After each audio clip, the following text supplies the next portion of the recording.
ប្រជាជនថៃបាននាំគ្នាឆេះឆួលប្រតិកម្មយ៉ាងខ្លាំងដោយចោទកម្ពុជាថាបានលួចចម្លងធ្វើរូបព្រះកែសព្រះពុទ្ធកប់ក្នុងដើមពោធិ៍ពីវត្តមួយកន្លែងនៅក្នុងខេត្តអយុធ្យាដែលជាទីសក្ការៈប្រវត្តិសាស្ត្ររបស់ខ្លួនក្នុងនោះដែរកាលពីថ្ងៃទី5ខែមីនាឆ្នាំ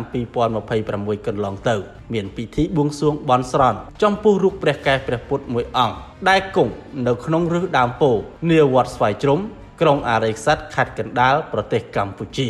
នៅពេលដែលព័ត៌មានមួយនេះបានចែកចាយស្រាប់តែប្រជាជននៅក្នុងបណ្ដាញសង្គមប្រទេសថៃមានការកើតទុកមិនសុខចិត្តជាខ្លាំងបាននាំគ្នាប្រតិកម្មឆាប់ឆេះឆួលក្តៅផ្សាបាយមិនទឹកនឹកមិនស្រេកដោយក្នុងនោះម្នាក់បានចោទថាកម្ពុជាបានចម្លងរូបនេះចេញពីទីសក្ការៈបូជាមួយកន្លែងក្នុងវត្តមហាធាតុក្នុងឧទ្យានប្រវត្តិសាស្ត្រអយុធ្យាខេត្តអយុធ្យាលើសពីនេះទៅទៀតកាលពីថ្ងៃទី11ខែមិនិនាឆ្នាំ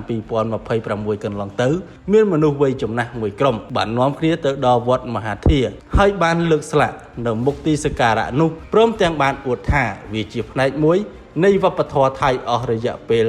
600ឆ្នាំមកហើយជនជាតិខ្មែរដែលបានចម្លងយកទៅ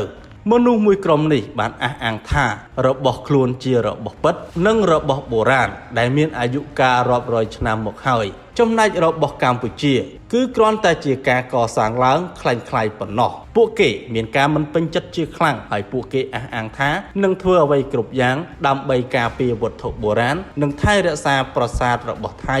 បន្ទាប់ពីពួកគេក៏បានអំពាវនាវឲ្យប្រជាពលរដ្ឋរបស់ខ្លួនមកទស្សនាទីកន្លែងសក្ការៈបូជានេះដោយផ្ទាល់នឹងភ្នែកទៀតផង